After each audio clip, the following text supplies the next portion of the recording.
Welcome to the Golf Fitness Bomb Squad podcast with Chris Finn, a production of P4S Golf. Welcome to the Golf Fitness Bomb Squad. My name is Chris Finn. I'm your host, and I'm excited today because we have a little change up from, we've obviously had a lot of instructors on. If you've been following along each week here, each episode. This week I have a fellow fitness guy. Finally, we have another fitness person on the pod. So super excited to have Dennis Dunphy here with me today. Dennis, for those of you who don't know, is co-founder of The Stick. So it's a pretty cool tool. We're going to talk a lot about that. We're going to talk about how it could potentially help you in your golf game. But welcome to the pod, Dennis. Excited to have you, man. Chris, thank you for having me. It's always a pleasure to be on a podcast. So I've been looking forward to this. Yeah, man. So I guess talk to me. I'm always curious, fellow entrepreneur, like where'd this come from? How'd you get to where you guys are at? Like, what's kind of the origin story? So Neil and I used to do stick stretching with a chiropractor over in Santa Cruz, California, Dr. Arthur Fagenholtz. And he used to use rattan sticks to do some stretching for his clients. So we learned from him on how he applies the stick. And we looked at it and went, okay, well, there's a lot of strength training aspects that can be used with a stick. And we love isometrics because they're very effective, very safe to use. And so we said, hey, we're going to start creating our own system. And he's like, hey, go for it. So for him, it was just about using the stick to stretch his clients. And for us, we figured, okay, we can first of all show people joint by joint mobilizations with the stick. And then also give them a good amount of strength training, which most of our program is actual strength training. And then we can finish off with the active stretching, which is a big difference from what most people do, which is typically passive stretching. Mm-hmm. Awesome. And for just everybody listening, who I would say 80% of them probably have no idea the difference between active versus passive stretching. Like, what's the difference?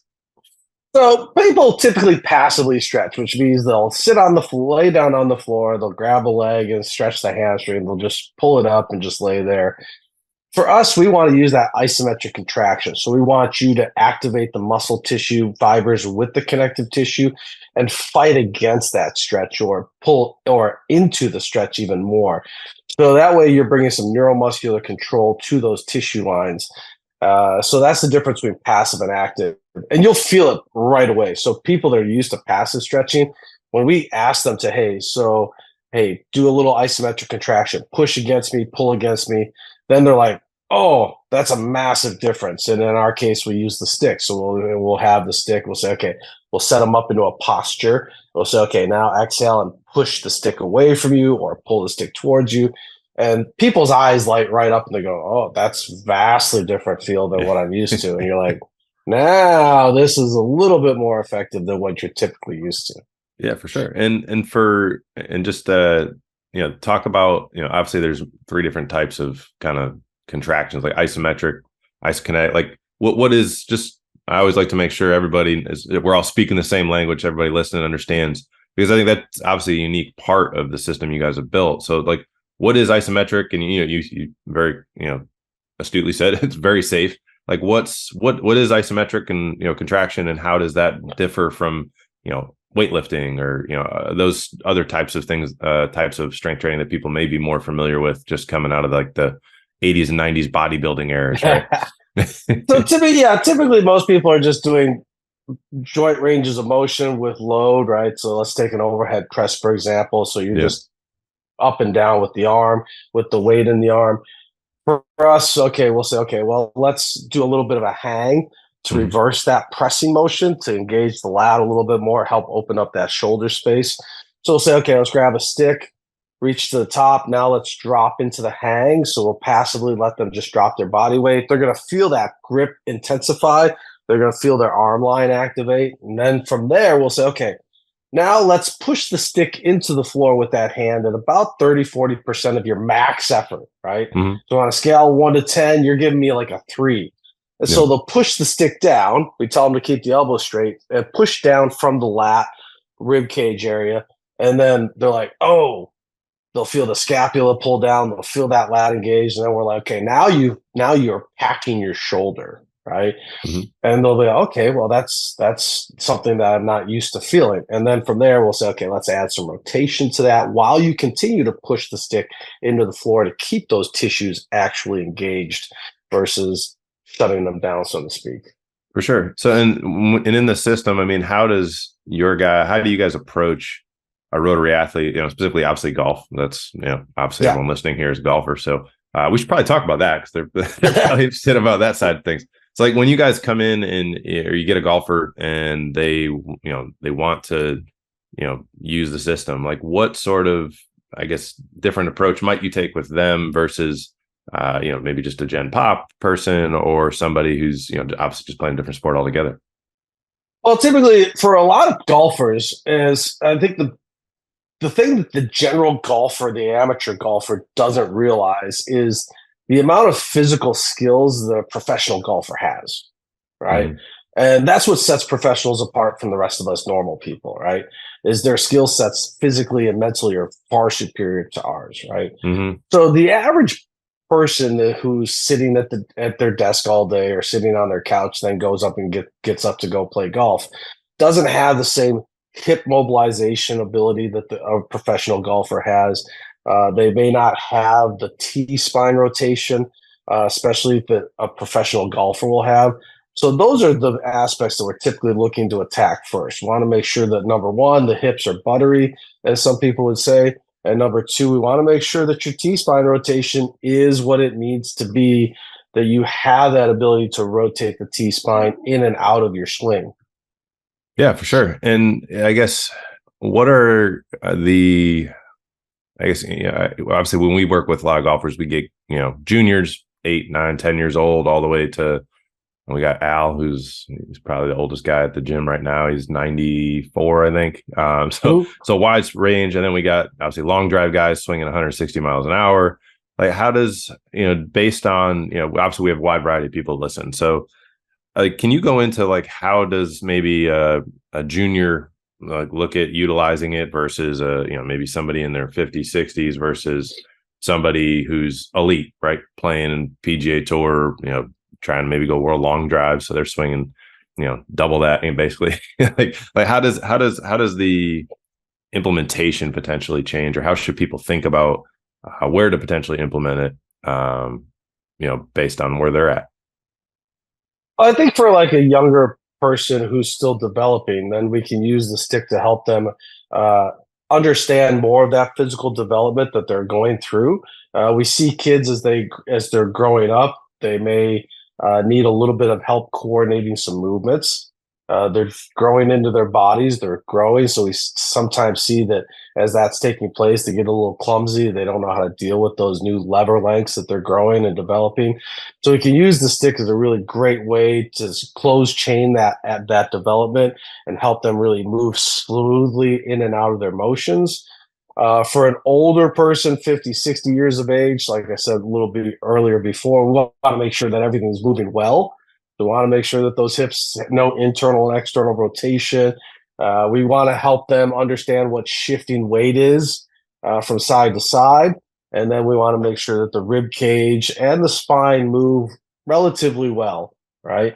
And then for your highly skilled professional athlete, a lot of times we can use that just to help access more drive internally, either loading into that backswing or accessing greater ground force coming out of the backswing. I think one of the things that a lot of golfers, especially amateurs, don't get is ground force reaction that's necessary.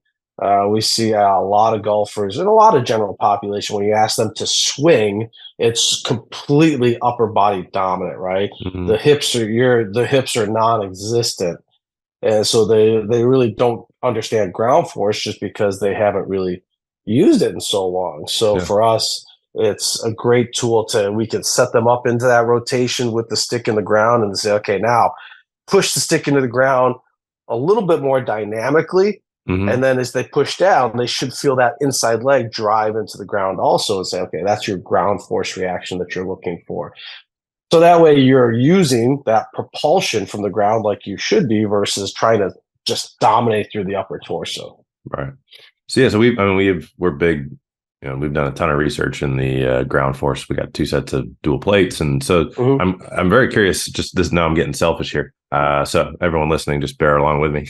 Yeah, obviously there's the 3 different forces, right? You got the horizontal, the vertical, and the toe heel, or torsional, depending who you talk to, what they want to call it.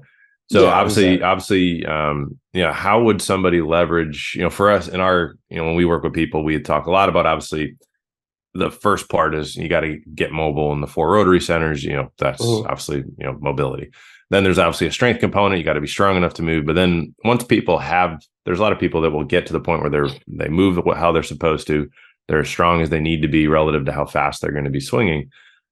The next level we then go to is we call it transfer training. So basically, how do we train in the gym to the ground forces to get them to transfer to the actual specific activity of the golf swing? So if you have somebody and we've got people that sometimes it's more vertical timing of they're too late, or they just suck at producing that anyway. Maybe their horizontals aren't good, maybe they just, or maybe, obviously depending on the player, they may be more dominant, or they may have one may be more of a preference than the other in terms of how they create speed just naturally.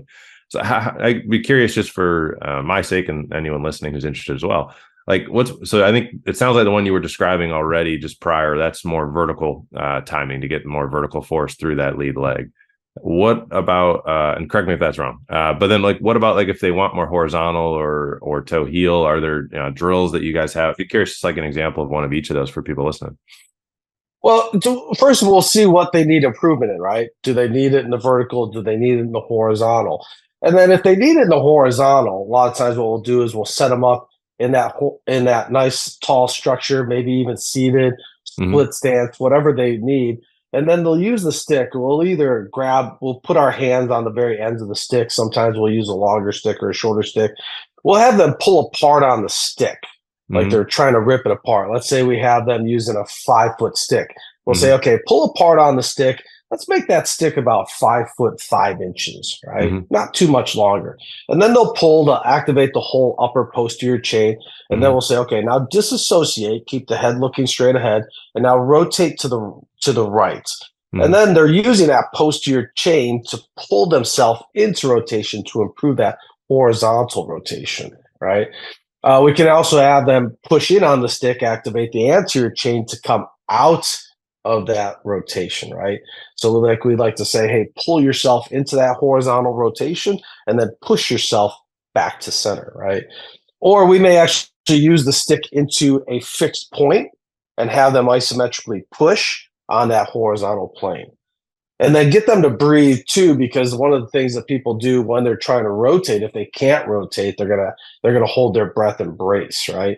So we want them to be able to get into that rotational position, especially at their end range motion, and then start to access that breathing to help open everything up. And then over a period of time, as they're getting more comfortable, they can control their breathing pattern.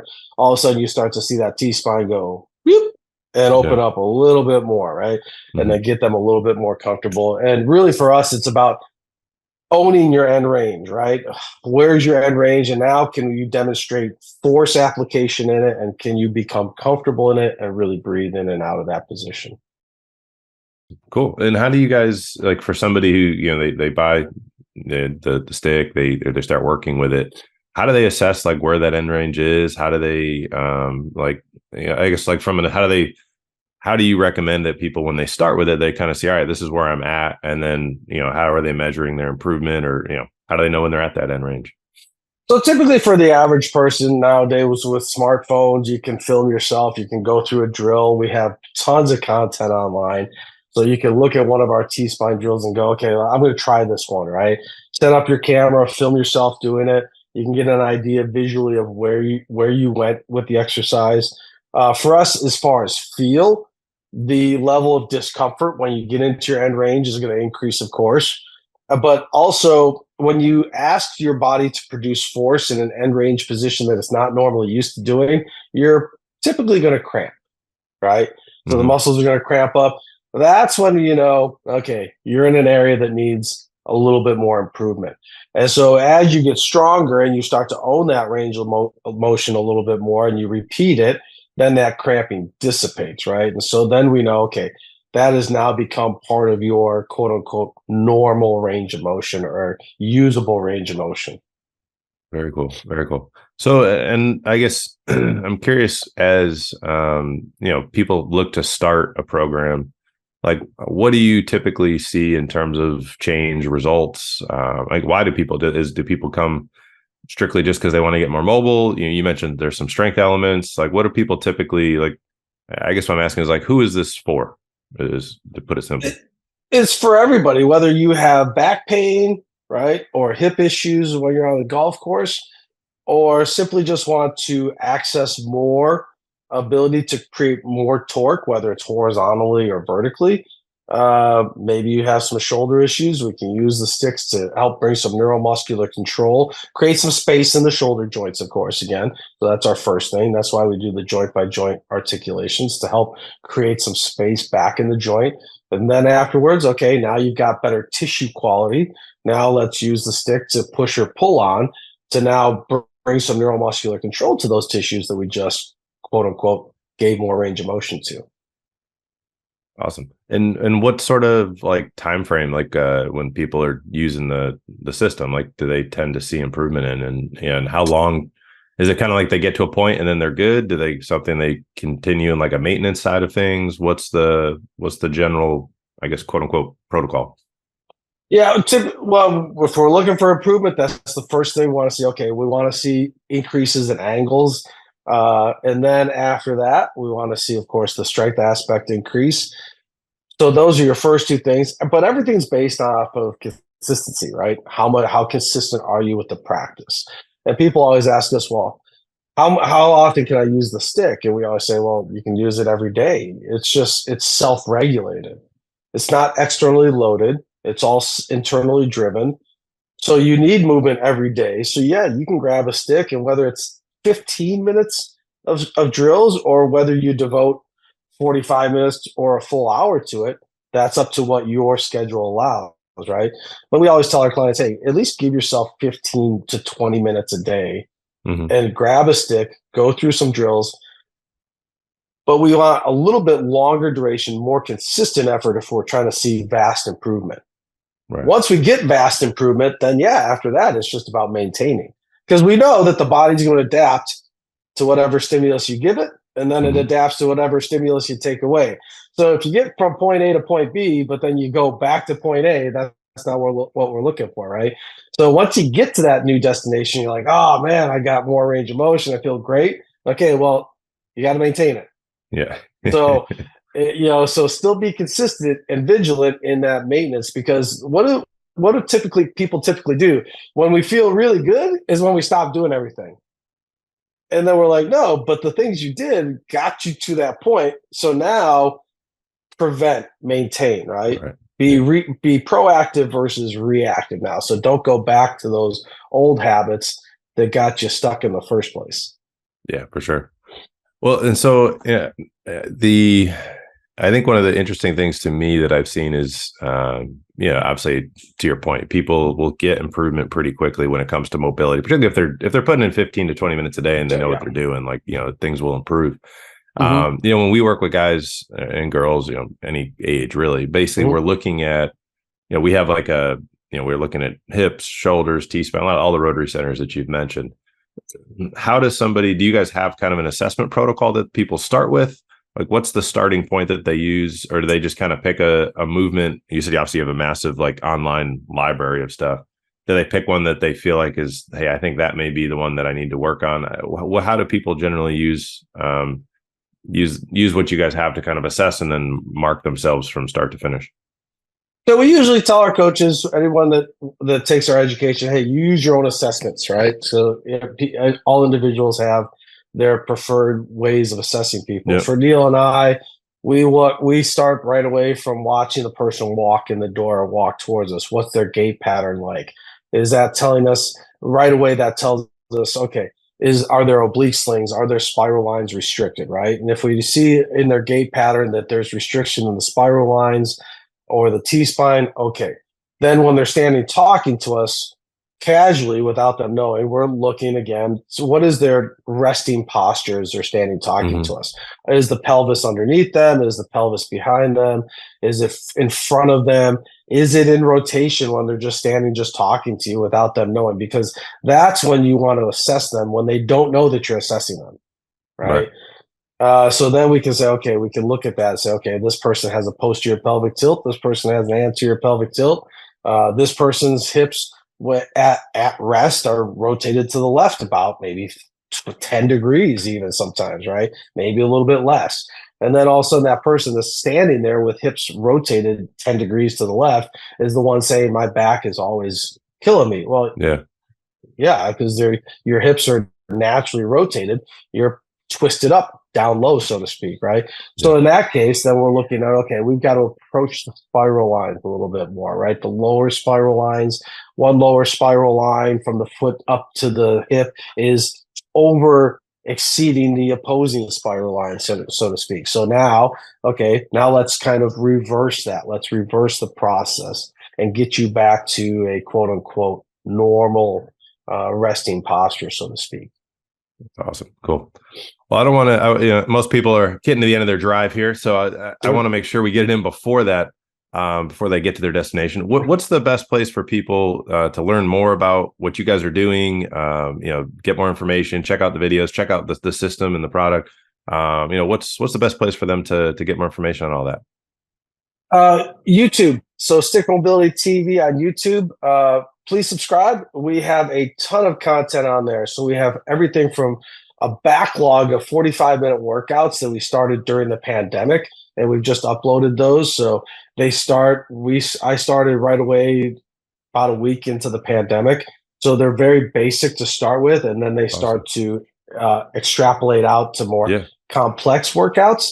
So stick with the first workouts because those are the most basics. Mm-hmm. But then you can also see different body parts. Say, okay, I want to open up my upper back. Okay, here's a drill. Here's a series of drills that target specifically that area, whatever you're looking for.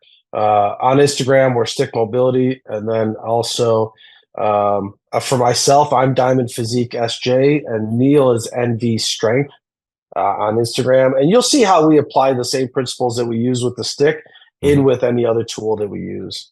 Awesome. That's awesome. Yeah, we'll make sure everybody listen. We'll put all that into the show notes for you so you guys can check that out. Definitely a great resource for everyone here in the community. Dennis, I can't thank you enough for bringing this to our community and then and kind of sitting down and taking some of your very valuable time to connect. So thank you so much for coming on today. It was a pleasure. Thank you very much for having me. Yeah, for sure. All right, guys. Well, appreciate you hanging out with us today. Hopefully you picked up a few nuggets there from Dennis, and we look forward to seeing you on the next episode.